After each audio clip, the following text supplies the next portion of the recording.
Hey guys, this is Paragon Reef. This is day 5. I just wanted to show you guys water testing the sump. I don't know if you can tell, but it looks like I got a pretty good seal. I'm not seeing any water seepage. There's a little bit of water there where I splashed, but nothing actually seeping through. On the advice of New York Stilo, I went ahead and ripped out the painted panels, found some black acrylic at it was a local art supply store, and redid these panels. That's why I didn't have anything from last night. It was me redoing these panels. He had some concerns about whether or not Krylon Fusion is reef safe or not. Because Krylon Fusion does not, Krylon does not say that they're reef safe, and he's seen some forums where chemicals have leached off the paint. So I decided to minimize as much paint in my tank as possible. That way I can minimize any amount of chemicals that might leak off. So I went ahead and replaced these with black acrylic. That's what I did yesterday. So, no seepage, which is good. I started painting the rim of the tank black. It's pretty much done. And now I am about to start staining, prepping to stain anyway the stand. And after that, I will finally be able to put everything together and plumb the system. So again, I'm using a Varathane wood conditioner because this is a pine stand, and what this does is it's an oil-based conditioner that seals the grain and keeps the stain from splotching. So it'll help give me a nicer finish in the end. And then I'm following it up with it's a dark walnut stain and polyurethane mix. Basically allows me just to throw it on there without having to stain, and then polyurethane makes it waterproof. So that's my progress so far. I will do another video after I've pulled off everything. I'll show you the final tank, finally what it looks like. I did turn on the pump and it works fine. The ball valve works exactly like I planned. Relieves pressure, and if I close it, it shoots everything out that top hose that I've got right now, or that top PVC pipe. So I'll update you in a little bit once I've gotten a few more steps done. Real quick, I just wanted to give you an idea of what this prep looks like after it's put on. This is just the wood conditioner. It actually gives it a really nice color. I'm not gonna leave it this way, but you almost could if it dried this color. That's a really pretty color. When you're staining wood, before you prep, the first thing you want to do is sand, and then wipe, sand with a really light grip sandpaper to get off any blemishes and dirt. And then you go over it with a light cloth, just maybe a little damp.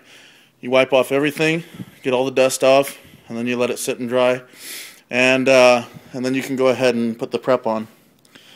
And yeah, just really pretty. So I just wanted to show you guys that.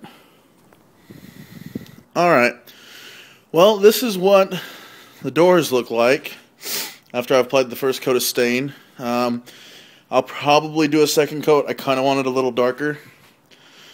Here is the stand. One thing I did notice right after I finished prepping the wood with the pre-stain. The pre-stain is an oil-based prep, and I had a water-based stain in polyurethane, one step. So I ended up having to go back to Home Depot, and I picked up some dark walnut wood stain and some oil-based polyurethane. It cost me about $3 more than the one step, overall, but this will actually work together as opposed to before where it wouldn't. So that's what it looks like now with those black harbor pieces I got, it's going to look really nice, I think, real sharp, especially after a second coat. Also back here, I have the finally finished painted the tank. Looks pretty good if I say so myself. The black, doesn't look half bad. Got a pretty good coat on there. I actually did 2 coats of black. There were a couple spots on the back, really tiny spots that peeled off with some tape, but I just went ahead and sprayed them back over, and that took care of the problem. So that's waiting for me to start plumbing. I'm going to start measuring for the PVC right now, but until the stain dries on the stand and I can put the tank on top of the stand, I can't actually finish the plumbing for the PVC. So if the stain dries in the next hour or so, I'll go ahead and finish the PVC. If not, it'll have to wait until Monday. So I'll let you guys know what's going on as soon as I know. Well, this is what it looks like all put together. There's the sump inside the stand. Still need to put the doors on, but I won't do that until I'm done staining. I have 1 coat of stain on there. I'm waiting to do the second coat until after I get all the plumbing done. I want to get the plumbing done and cut. That way, as soon as I have the stand stained, I can move into the living room and I could finish all the stuff there. But just wanted to show you guys what it looked like once it's done. And the doors there. Some kind of a tight fit, but actually once I got it over here, I didn't know if it was going to fit in there width-wise. It just barely fits. I may have measured wrong or something, but at least it fits. I wanted to be able to see into the refugium, so I slid it all the way to one side. That way I can put, bioball reactor or something, calcium reactor over here if I want to. Protein skimmer is going to be in this compartment. Return pump in this one. Refugium here. Figured I could also, put all my electrical wiring and stuff over here well away from the water. So I moved the overflow closer to the center of the tank, which I'm fine with. I still want the turn to be all over on one side. That way I get the most flow. I'm going to get a couple of, I think the Corelia power heads to add the rest of the flow that I need. But that's it so far. I'm going to finish the plumbing and then do 1 more coat of stain, and then I'm done for the night. Well, the plumbing is done.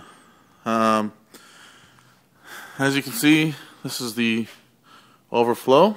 It comes down, goes over, and then down into the sump, or into the protein skimmer area of the sump.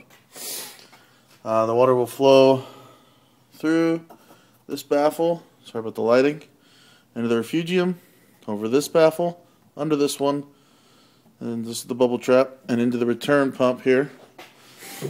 Return will come up, and then back, and finally through this angled piece here I have it set so I can move it to direct the flow whichever way I want to go. According to my math, I should have about 5 or 6 pounds of head pressure. From what I understand, it's 1 foot or 5 or 6 feet of head. You add 1 foot for every elbow, and I have 4, and then I have about 2 feet of pipe as well. So it's not too bad. That'll put my pump running about 325 gallons per hour, which is just right. and I can get a couple of those Corellias I was talking about and finish it off, or have enough flow to have both high flow and low flow corals. That's the overflow's final position.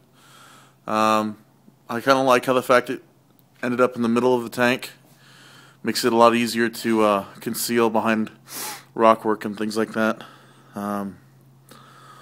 I'm actually really happy with the way this is turning out. It's turned out to look better than I thought it would, and I'm looking forward to getting it into my house and getting it full of fish and coral. So this will be the last video for tonight. I'm gonna do one more coat of stain, but I don't think that's really important enough for an update on that. Where I will do an update is when I come back on Monday. I will do a coat of the polyurethane sealant on the tank stand, and then I'm going to be water testing the whole system. My protein skimmer and I believe a heater are coming on Wednesday, at which point I can pick up some sand and rock and get started on the cycle. Thanks for watching. It's been a pleasure filming this. Please rate, comment, or subscribe. Good night.